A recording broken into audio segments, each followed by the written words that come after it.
Bom dia a todos que estão me ouvindo, né? Hoje é dia 26 de 10 de 2020, aproximadamente meio-dia e 12, né? Talvez você vai assistir esse vídeo depois.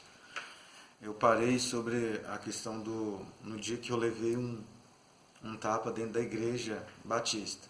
E no último dia eu falei, não, esse irmão já foi resolvido, ele já me pediu perdão, já foi resolvido. Mas como eu já falei, a gente tem algumas lembranças na memória e a gente refuta, que não é para acusar ele.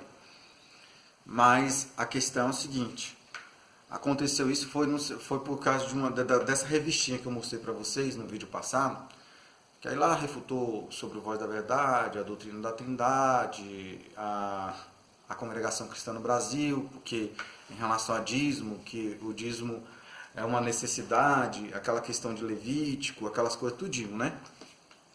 Aí eu estou refutando esses acontecimentos. Aí o que acontece? Nesse dia eu falei um pouco alto, porque eu vi e falei, mas como é que você está me ensinando que a doutrina da Trindade está certa? Porque eu estava pesquisando os unicistas e para mim a base dos unicistas estava mais certa do que a Trindade. Mas eu congrego na Igreja Batista e a doutrina principal de lá é baseada na doutrina da Trindade.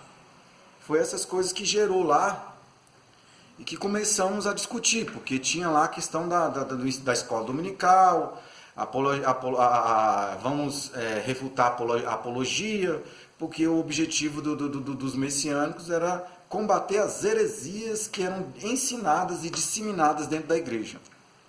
Porque tem esses escritos que ensinam dentro da palavra, né? Aí eu manifestei, eu não tinha muito conhecimento, mas já estava pesquisando, né? Você não tem muita base, tudo na maior coisa recente, adolescente, né? Acho que eu tinha entre 16 a 17 anos, provavelmente. Por aí foi em 98.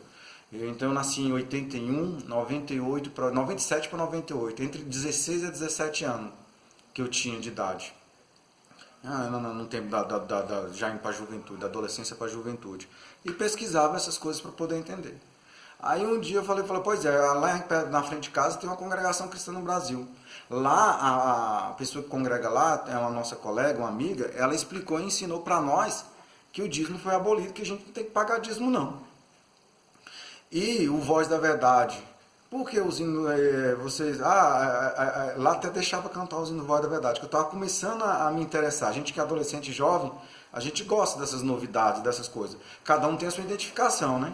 Quando um gostava de tal cantor evangélico, eu já tinha minhas preferências. Eu gostava de muitos cantores evangélicos, como gosto até hoje. E a minha preferência era o Voz da Verdade. A princípio, quando eu comecei a ouvir, eu ouvi ele dentro da Assembleia de Deus. E a princípio foi num grupo de adolescentes. Eu não gostava nem deles, nem era interessado. Eu achava esquisito até a voz deles cantar e tudo quando eu ouvia. Mas depois acabei, aquilo que eu não gostava, acabei gostando. Pode uma coisa dessa? Você não gostava e de repente você acaba gostando. E no dia que eu comecei a me interessar, dentro da Assembleia de Deus lá que eu estava visitando, que os adolescentes iam cantar os hinos deles, foi proibido. Nós ia cantar até a música Lute e aquele sangue cor de púrpura que ia fazer a peça.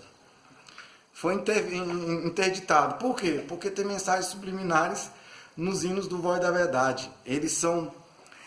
tem nessas inversões, quando roda o disco ao contrário, tem mensagens subliminares, coisas do capeta, de Satanás. Rapaz, eu falei, a princípio eu não gostava, agora eu começo a gostar. Quando eu gosto, eu descobri que é do capeta. Rapaz, isso aí já deu polêmica dentro da igreja e tudo. Eu sei que essa revistinha se refutava isso também do Voz da Verdade. E depois eu descobri que eles não acreditavam na doutrina da Trindade. Aguçou a minha imaginação para pesquisar e entender. Porque a minha base era a doutrina da Trindade. O Pai, o Filho e o Espírito Santo. Na minha cabecinha, o Pai era uma pessoa, o Filho outra. E o Espírito Santo era uma pombinha mesmo. Porque eu aprendi isso na Igreja Católica. Era o que tinha de limite do que eu podia imaginar sobre o Criador. Eu sei que ele era grande. E até imaginava 3 pessoas, talvez. Porque fala 3 pessoas distintas em uma só. Aí eu comecei a filosofar, porque nem eu entendia a doutrina da Trindade, porque eu não tinha conhecimento, mas eu comecei a filosofar sobre isso. A gente começa a pesquisar. Eu falei, mexeu, aguçou a minha imaginação, aí você, quando vai estudar a Trindade, essas coisas, você vai aguçar o seu entendimento. Aí você quer saber o ponto básico, as coisas que... Aí começou isso. E a questão mais foi pelo dízimo. Eu garanto que o tapa mais foi pelo dízimo, mas dizem que porque eu estava com o demônio... Porque na hora de ensinar isso na escola dominical, para não seguir outras coisas, irmão, tal. E lá falou, irmãos, até o Voz da Verdade a gente gosta do Zino. O problema não é o Zino que a gente está discutindo aqui na Igreja Batista. É porque eles não acreditam na doutrina da Trindade. E a nossa base. Aí eu falei, eu não sei. Eu não tinha muito entendimento da doutrina da Trindade. Eu falei, tudo bem, mas os índios vocês vão me impedir também? Porque depois é que eu já tinha vindo da Assembleia. E lá tinha proibido os índios do Voz da Verdade, porque era mensagem subliminar. E eu voltei para Batista onde eu estava. É o que estava na minha cabecinha, é o que eu vivenciava. Na sua época, se você conviveu lá, você tem um tipo de vivência, você tem uma coisa que marca você. Aí o que acontece? Aí ele foi até o irmão lá que explicou pra mim, depois mais na frente eu fui participar da igreja dele depois, que ele ensinava a escola dominical. Ele é o irmão do fulano que me bateu no meu rosto, dentro da igreja. E aí eu levantei e falei, mas vocês não podem falar aqui. Aí eu fui falar, e a congregação lá, por que vocês falam que a congregação é seita? Eu não acho a seita. E outra coisa, o dízimo foi abolido mesmo. A mulher lá me explicou e mostrou lá em Hebreus tal, que foi abolido. Aí que não sei o que, aí começou aquela coisa. Não, depois, Leonardo, a gente vai conversar aqui. Porque eu levantei. Aí quando eu fui falar essas coisas, tudo, aí chegou a pastora da época lá, desceu. É o Leonardo, ele causando mutu aqui na igreja, na hora do irmão estar ensinando, alguma coisa. Eu só apenas levantei.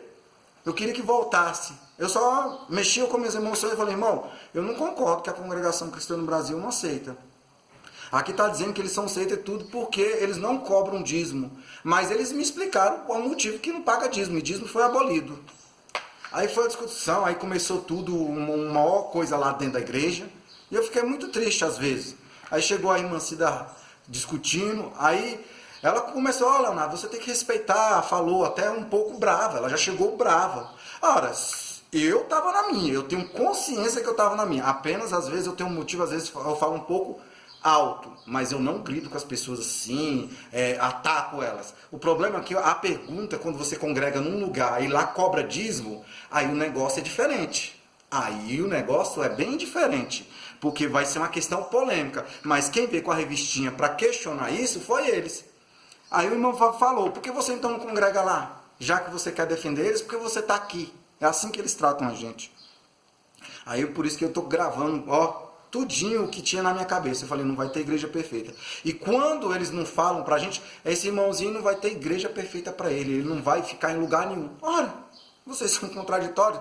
As provas estão bem aí, vocês que são contraditórios. Como é que vai estar? Porque tem que ser guiado a toda a verdade. E aí, como é que fica? Aí, esses pontos. Quando chega nisso, aí não, por que você não congrega lá? Eu ia mais para a igreja, claro, por causa do Salvador, mas eu tinha meus conflitos. E por causa da minha mãe. Um adolescente está com a mãe. Então se está aqui, você tem que aceitar que está aqui. Imagine você, que às vezes é um espírita, é um católico ou de outra religião, e você não quer mais ficar em tal religião, mas você tem uma tutela debaixo de alguém que vai. Não é por força nem por violência. Ninguém pode ir para a religião por força e por violência. Às vezes você tem que sair. Mas, você tem a sua âncora é só sua mãe. Então, geralmente, o filho, o pai, a mãe segue o que a mãe vai. Mas tem lugares que seu pai e sua mãe vai que não tem concordância com o que você quer aceitar mais. E aí, como é que fica? É assim que vocês falam? Sai daí?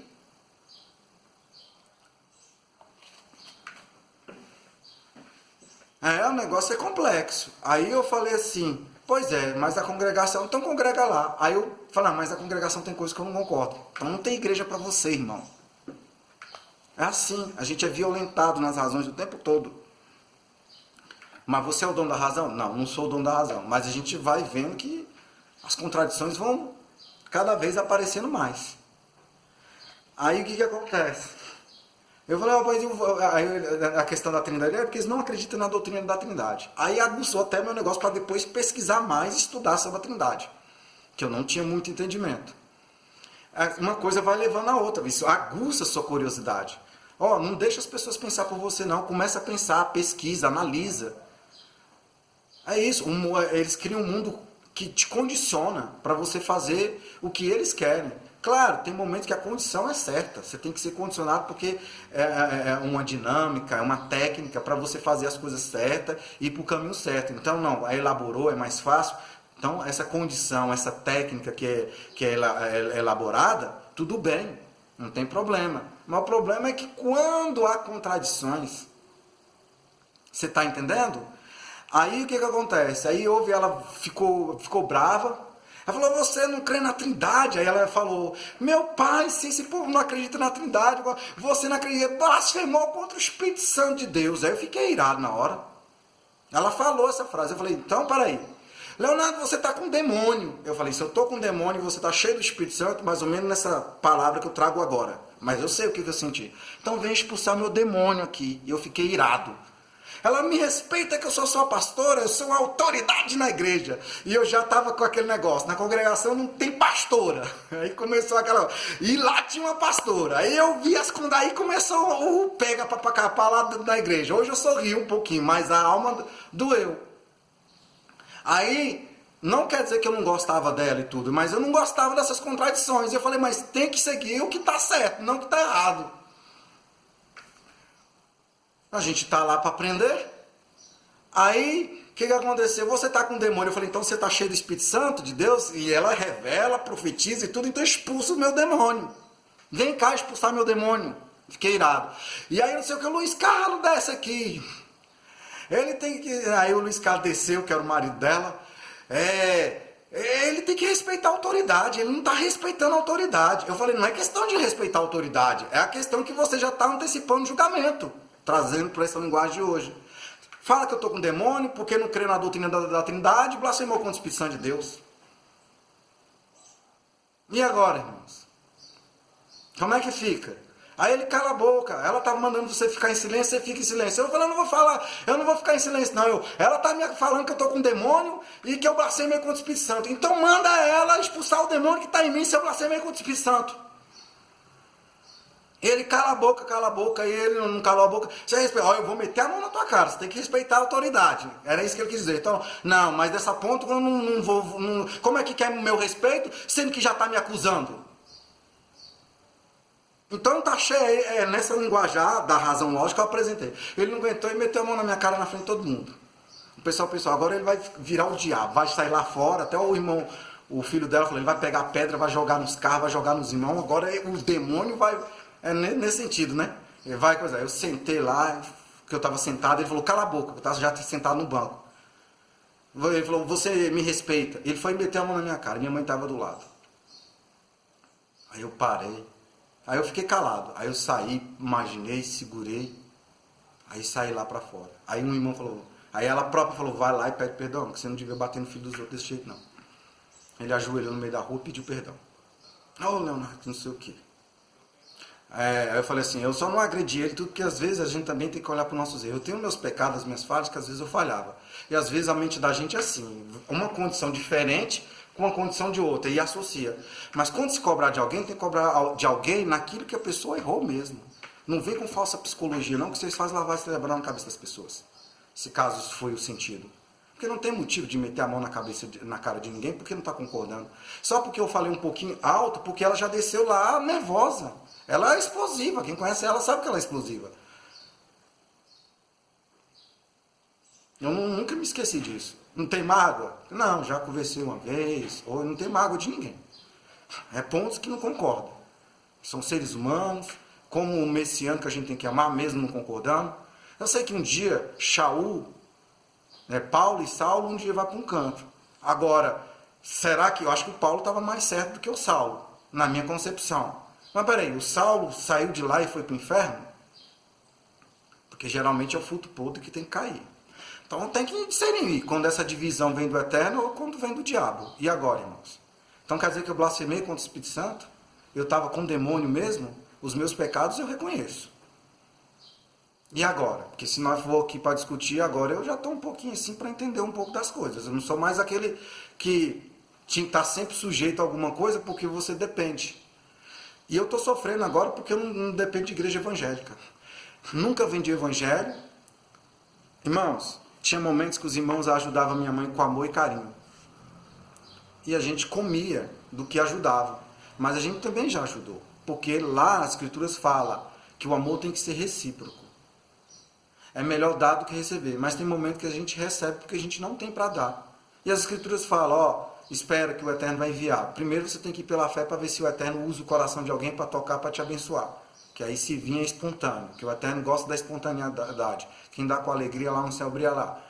Outra coisa, tem momento que a pessoa tem que falar, ó, tá lá escrito, você tá passando dificuldade, chega lá nos abençoados, nos irmãos e fala a sua necessidade.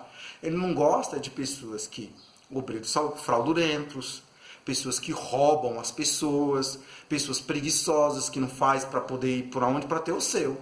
Aí as escrituras ensinam todos os lados. Mas também a gente dizimava também. Mesmo eu não concordando com o dízimo, tinha momento que eu dava meu dízimo, tinha momento que eu dava minha oferta. Mesmo não concordando, eu estava dentro de uma igreja que acreditava a doutrina da Trindade. Deixa para lá, vamos. Eu voltei ainda. Depois que eu levei o tapa, voltei. Não, deixa esse assunto para lá, Leonardo, é polêmico. Porque a gente tem que ter amor pelas pessoas. Irmãos, o tempo todo da minha vida foi sujeitar a coisas que eu sempre nunca concordei. E quando vinha esse debate, essa discussão, o que você está fazendo aqui? Se não está gostando, cai fora. Tá entendendo? E lá, às vezes, minha mãe ofertava e dizimava. Muitas vezes, minha mãe ganhava coisa das pessoas lá. É a reciprocidade. Mas, aqui na consciência, que se foi as pessoas que vieram medir para saber se a gente era safado, se a gente roubava as coisas dos outros, eu quero dizer que a gente não fez isso. Eu não fiz e nem congregava com a minha mãe, porque, primeiro, ela era pastora. Eu nem queria que ela fosse pastora. Queria que ela fosse para uma Assembleia de Deus naquela época, era o meu entendimento. Nem queria que ela botasse igreja aqui, ela saiu de lá. De uma vez teve uma divergência, que ela saiu definitivamente de lá, eu e ela. É um outro caso. Aí quando veio o ápice, né, do que aconteceu lá. Aí hoje a gente vê, eu vejo os filhos dela, às vezes, oi, tudo bem? Já fui uma vez na casa dela, já tenho, acho que, se brincar, quase 8 anos, ou 7 anos, a última vez que eu fui lá. E fui pelo portão. Porque a gente vai diminuindo, mas não quer dizer que a gente não gosta das pessoas. Mas que eu vou falar das divergências que tenho, até hoje, pelas crenças, eu vou. Você fica com a sua opinião e eu vou te respeitar como ser humano. E me respeite aqui também. Só que a questão é a seguinte, irmãos. Pelas escrituras não tem mais necessidade de pagar dízimo. E aí depois eu fui para as outras igrejas. Eu dava dízimo, eu dava oferta, mesmo não acreditando. Porque os avarentos não vão para o reino do céu. Agora o pessoal fala, irmão, se o pastor ou alguém tá desviando, responsabilidade dele com o Criador. É verdade, mas depois que a gente descobre do sistema religioso, da maçonaria, dos Illuminati, tanta coisa por trás, que dizem que nós seríamos as ovelhinhas, eles seriam um lobo, o que fizeram com o povo do Eterno é brincadeira. Começa a abrir a boca aí, gente. O que foi investido em construção de templos e igrejas, eu, com a minha sinceridade, perdeu foi tempo construir igrejas, templos, gente. Quantos irmãos que até hoje não têm moradia? Se lá no livro de Atos eles tinham que viver em comum. Irmão, viver em comum é que se você comer, eu tenho que comer. Se você tem uma casa, eu tenho que ter uma casa. Se você tem uma túnica, eu tenho que ter uma túnica. Era lá a doutrina dos apóstolos. Desigualdade social, até desprezo dentro dos que se dizem ser messiânicos, está grande demais. Aí quando eu manifesto essa indignação, acha ruim, quer ser. Não é não, irmão. As escrituras falam assim, o que tem a mais as escrituras falam que quem está mais elevado, mais abençoado, tem que abençoar o menor. Às vezes quando o menor tem que fazer alguma coisa, é porque ele tem que mostrar o trabalho dele também. Para multiplicar seus talentos.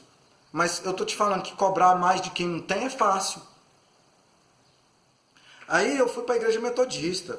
O mesmo irmão que ensinaram na escola dominical, né? Que eu gosto dele até hoje, tem coisas que eu não concordo, mas eu gosto dele, que é o que ensinou lá também. Eu fui para uma igreja chamada metodista, que lá tem um G12, foi ele que fiquei curioso, porque eu sou curioso, e fui para o G12, tem coisas que eu não concordo.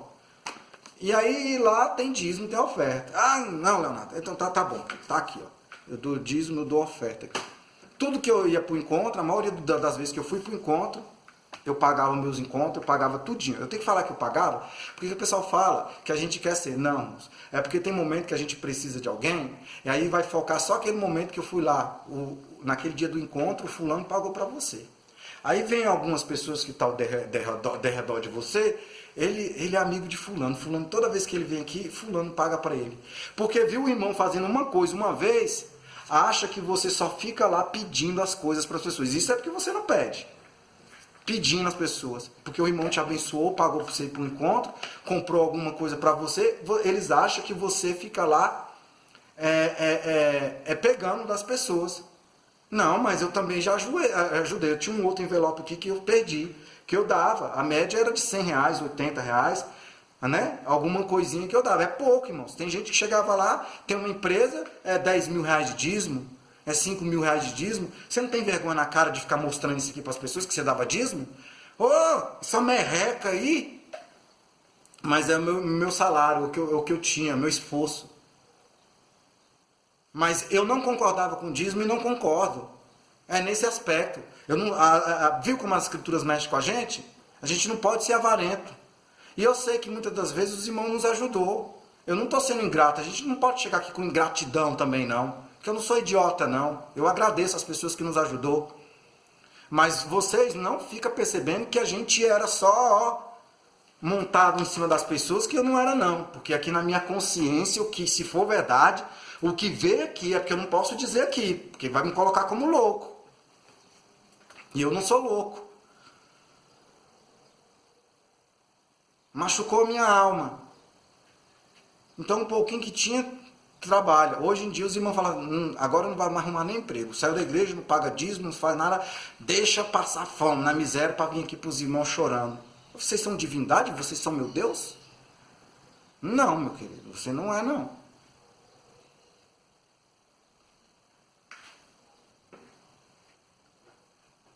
Tá entendendo? Eu não gosto. O último que eu fui passar na nossa terra, em vez de quando dava lá. Às vezes eu dava o meu dízimo. Tinha mesmo meses que eu não dava dízimo. Eu tinha dinheiro, mas não dava dízimo e pronto. Mas eu passei mais tempo quando eu ia para os lugares dando dízimo e oferta do que às vezes não dá.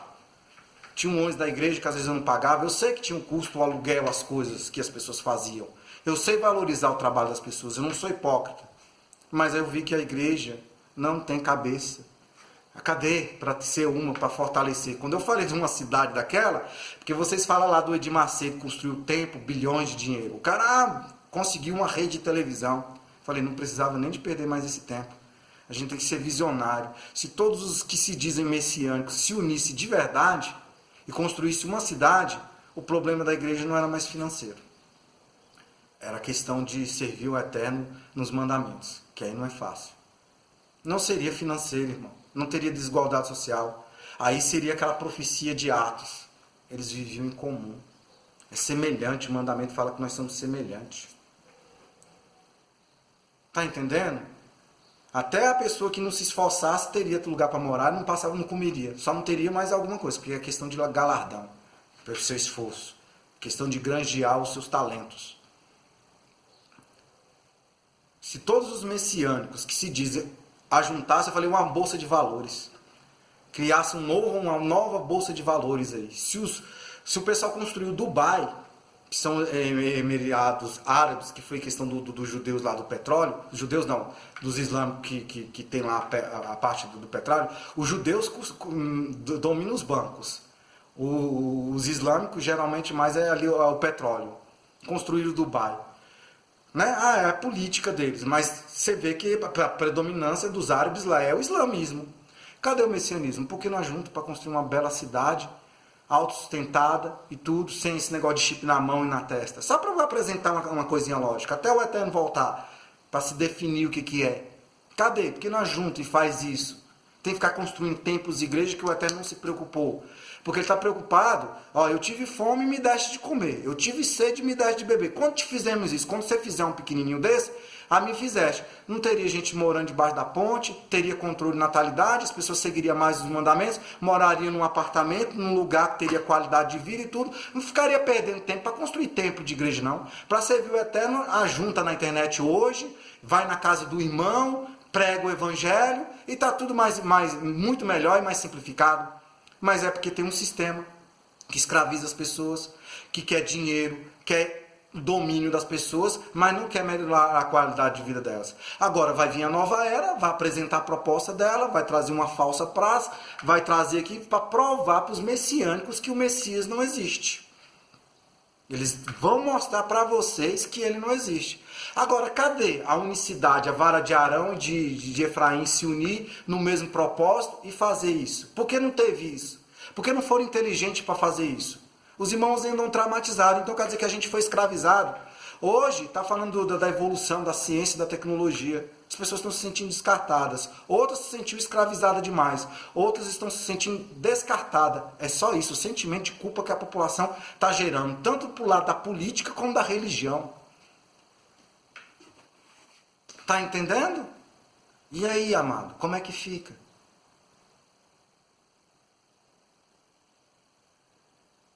Está entendendo? Daria para construir, construiria. Em 20, 30 anos, lá na Amazônia, construiria pegaria um espaço de 4 Distrito Federal, faria um quadrado logo já com um edifício de 40 andares, já para fazer tipo uma fortaleza quadrada.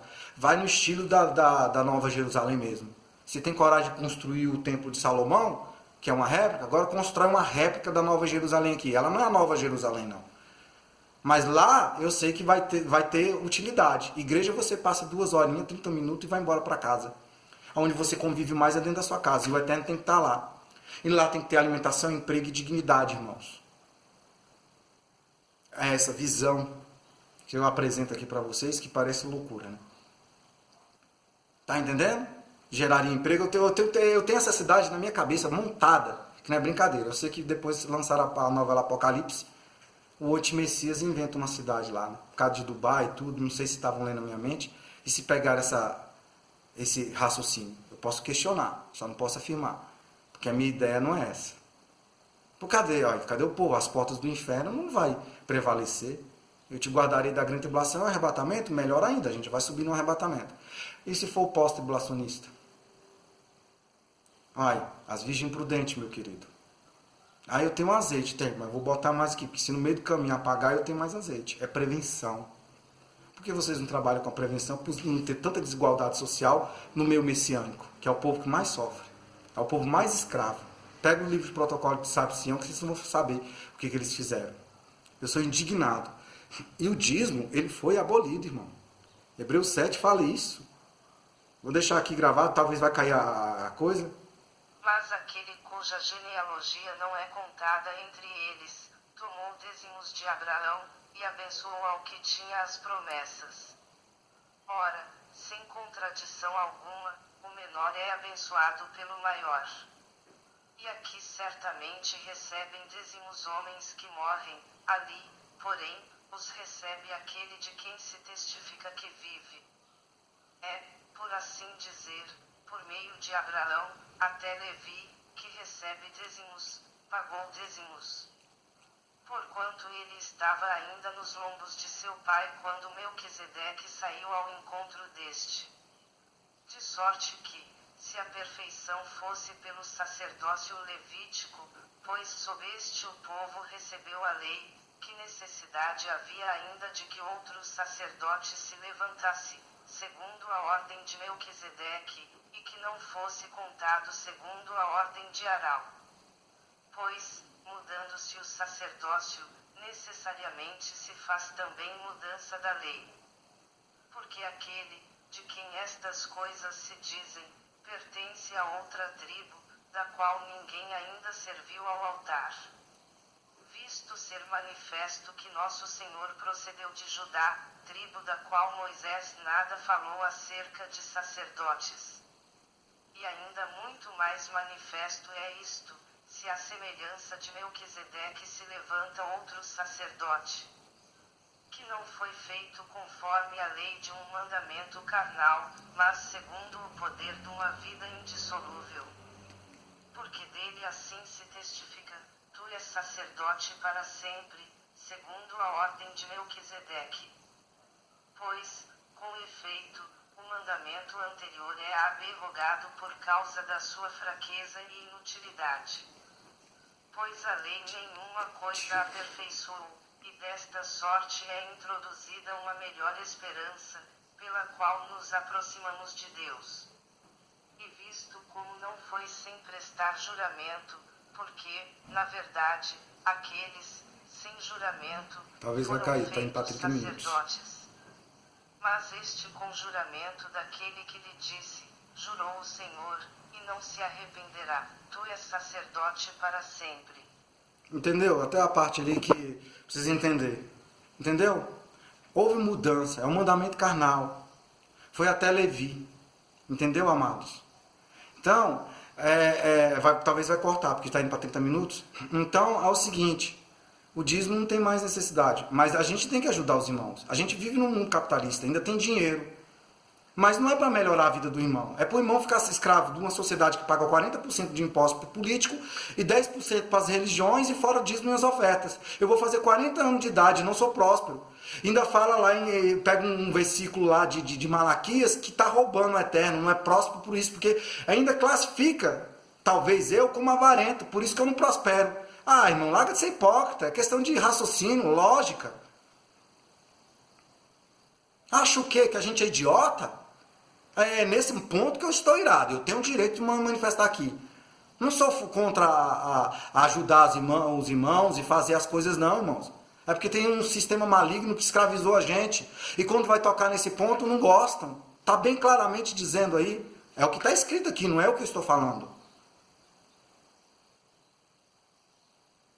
Está aqui, irmãos. A gente não pode, às vezes a gente precisa se agrupar, estar em algum lugar. A gente procura um lugar menos errado. Eu procurava a igreja evangélica, que para mim a igreja evangélica ainda tem certos pontos que é menos errado. Para a gente não ficar isolado. Mas eu estou tão decepcionado, que eu estou sozinho. Aí fala o desigrejado. Os desigrejados são os yahudins, que está se manifestando e não está concordando. Já está pedindo, sai dela, sai dela. Ah, irmãos, para com isso. É nesse aspecto, irmãos. Entendeu? As coisas têm que ser certas. Tá aí agora o Papa apoiando o casamento agora. Parece que deu a entender que eu vi ontem na televisão o casamento gay. Tá aí. As coisas dessa forma. E aí, irmãos?